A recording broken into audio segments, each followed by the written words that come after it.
This is an image of police in April of 1933. They're executing a raid, a search and seizure, of a historically Jewish neighborhood in Berlin. And what we see here, this is a large operation. These are all police officers. This isn't a mixture of the police and the military or the police and the Nazis. These are all German police officers, and they're in their new riot gear. Remember, when Hitler comes into power, what he's doing is he wants to make sure that the police have their new resources. So they're given that. They're given, more funding. All of that. So this shows here, when they're executing this raid, they're told that they're looking for unlicensed weapons, wanted criminals, undocumented immigrants, and subversive literature. And when you think of that, just say, a police officer, when I ask this question, I ask them, how might a police officer interpret that order? We're looking for weapons, criminals, people that don't belong here, and subversive literature. Cleaning up the streets. Because this neighborhood had a reputation as being a slum, with high crime, and it had been a long-standing frustration for the Berlin Police Department. So they're getting these orders, and they may look at this as they're finally being able to do their jobs. They've been given the tools that they need. They've been given the people that they need. And they've been given the orders that they've been craving. Clean up the streets, make this neighborhood safe. Make people feel safe. So one of the things that happens from this is the police, it's being reinforced to them that the people that live here, they're criminals. This creates that us versus them dynamic. They don't belong here.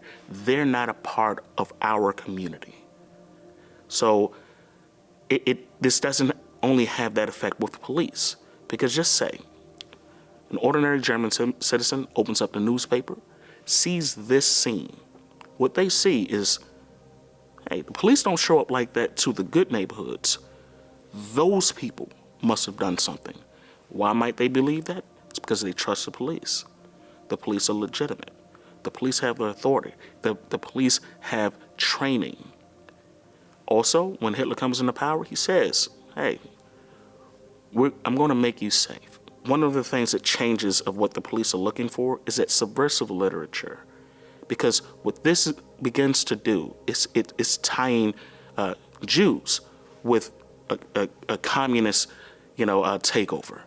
So if Jews and communists are seen as one and the same, this right here, it almost justifies this level of force and this level of presence here. Think of this. February 27th, 1933, the German parliament building, the Reichstag, was burned down. Hitler was able to persuade President Hindenburg, as well as the public, that this was a part of a larger communist plot to overthrow the German government. With that in mind, once this neighborhood is raided, when the police get the orders that they're looking for criminals,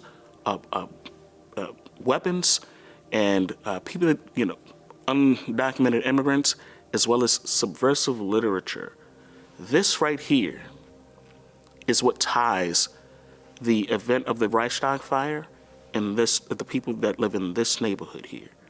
This wasn't something that was, just by happenstance. This was something that was planned. This was to demonize or to criminalize the people that live in this community here. So not only would the police connect the people that live in this community with the events of the Reichstag fire, the German citizens, the ordinary German citizens that would see this, would create or find that type of connection.